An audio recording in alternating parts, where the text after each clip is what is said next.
My mom likes our new house, and she's moving in with us starting today, my husband said. If you don't want to live with us, then leave, my mother-in-law said. I didn't understand what they meant at all. I'm Jenny, 27 years old, a housewife, and currently pregnant. My husband Lucas is 30 years old, and he's an office worker. When I got pregnant, I knew that they would be crying at night with a baby, and we wanted to raise my child in a spacious place, not in a small apartment. So we decided to build a new house on my father-in-law's land. Now, when building a new house, there would be a meeting with the architect. I was soaring. I want a kitchen of this color. I want a bath like this.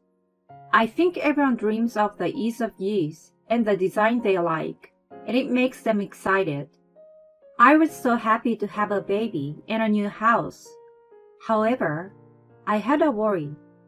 Every time we had a meeting with the architect, my mother-in-law was always present. Why does your mother attend the meetings? I asked my husband. She did the renovation of my parents' house 3 years ago, so I should get some advice from my senior mother.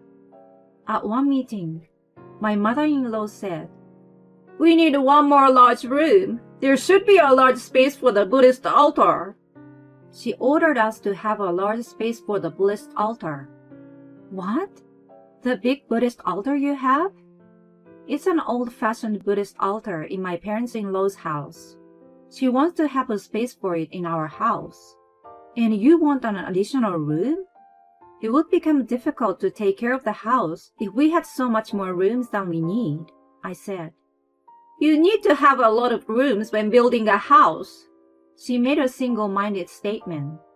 Why does your mother decide everything about the house when she won't live together? I asked my husband. My mom is a senior home ordering professional because she has experience in remodeling. Besides, I've never made a mistake in my life by listening to my mom, he replied. But when are you going to take the Buddhist altar? We live separately, and that will happen after your father and mother have passed away. So if it's time, we could think about what to do with that. We can't have that big one at our home, I argued. Are you trying to speak badly of my mom? Who do you think you are? He was just like that, not listening to me. I didn't want to make space for Buddhist altar, so I decided to negotiate with my mother-in-law again at the next meeting. The room for the Buddhist altar is inevitably a dead space, I said. You think so because you're still young. When you reach 80, you will definitely feel more comfortable with more rooms. And then you will feel more at home with the Buddhist altar because I'm the same way. Oh, please get rid of those steps. We need a barrier-free house. And add handrails on the stairs. My mother-in-law did not listen to me. In the end, the house was built with a layout that my mother-in-law wanted. Barrier-free, handrails on the stairs, and an extra room for a large Buddhist altar for the future. I tried to prevent it until the construction began. My mom is professional. She can't be wrong. Don't speak ill of her. My husband kept repeating so. I couldn't discuss it with him. I couldn't talk back strongly about it because the house is being built on my father-in-law's land. If we don't have to pay for the land, the amount of repayment would be less. However, if we put all my mother-in-law's wishes into the house, the construction cost would naturally increase. I was very annoyed that I had to pay an additional cost to add more space only because my mother-in-law's wish.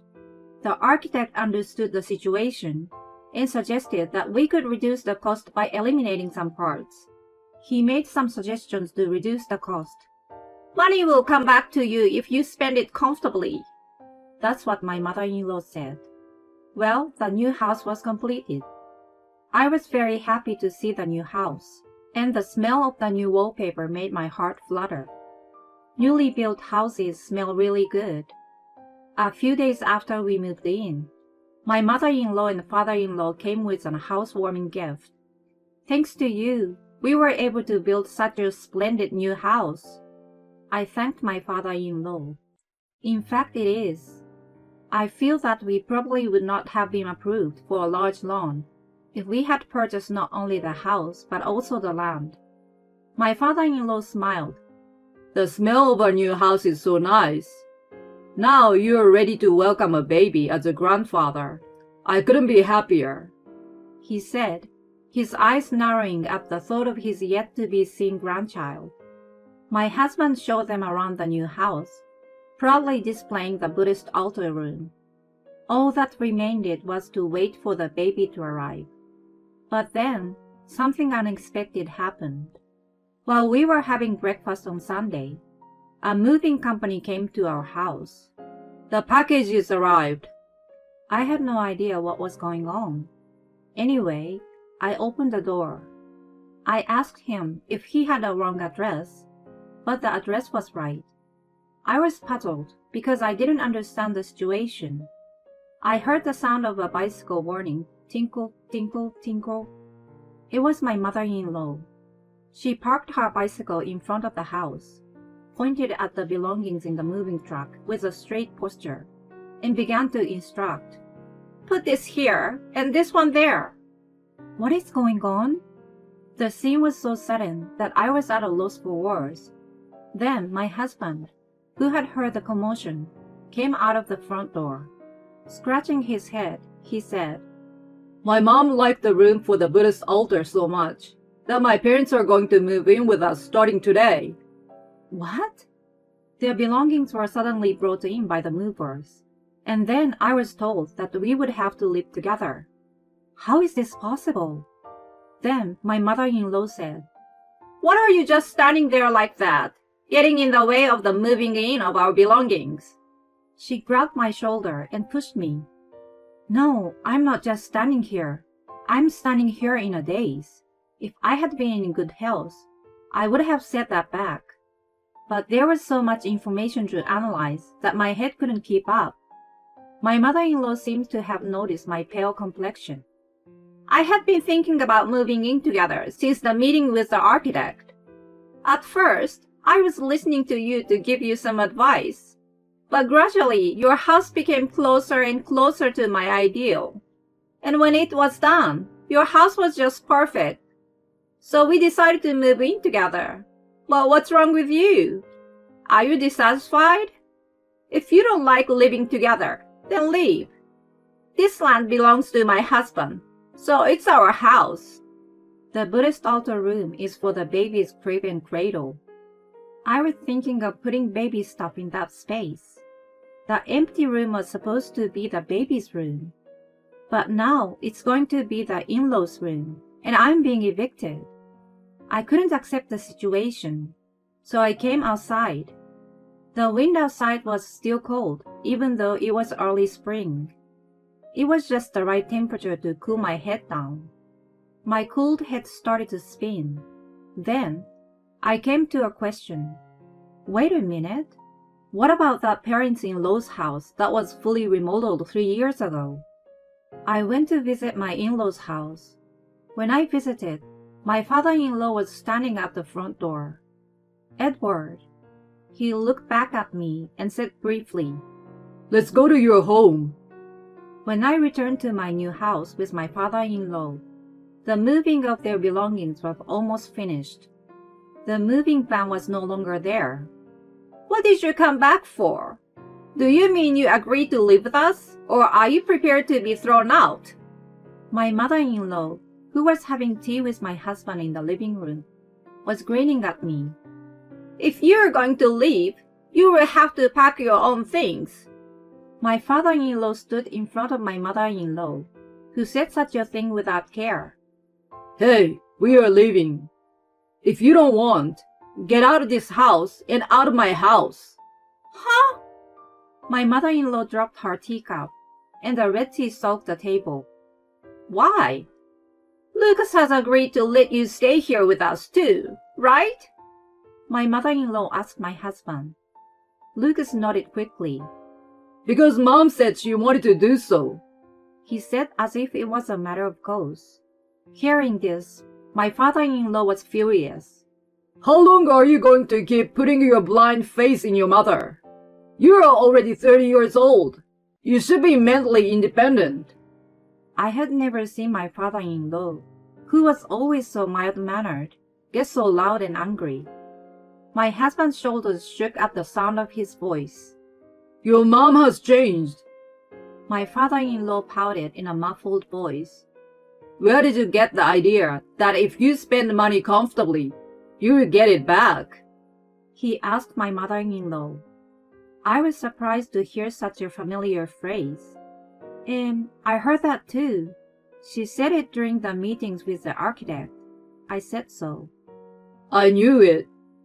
My father-in-law nodded and told me what had happened so far. She said she would spend money comfortably. Then it would be returned to her. So her belief in Buddhism escalated. She started to entrust a fish and a lottery of about $5,000 to a shrine because she believed she would get the money doubled in value and returned to her. Entrusting a fish and double the money? I didn't even have time to ask back. It's a true story, you know, my mother-in-law exclaimed in a tone of annoyance. Because that's what it said on the internet. Internet? I was so surprised that I shouted even louder than my mother-in-law. Is it based on information from the internet, where anything can be false or true? I spoke my words little by little. My mother-in-law's belief in Buddhism is based on information from the internet? If you entrust a fish and entrust lotteries in value of $5,000, they will be doubled and returned to you? I was surprised that the basis for this was internet research. But my mother-in-law was very serious. Yes, you should search for money-saving actions or money-saving spells, and you will find them. My mother-in-law pushed her phone against me. I couldn't hold back any longer. What do you mean, search for a spell? What are you laughing at? How could I not laugh? My mother-in-law turned red and squealed like a monkey, and I couldn't stop laughing. Beside her, my father-in-law said, Yeah, if it wasn't my wife, I would have laughed it off too. Looking at my father-in-law, I felt sorry and stopped laughing. It would have been unforgivable if my hard-earned money had been used in such a way. My father-in-law continued his words.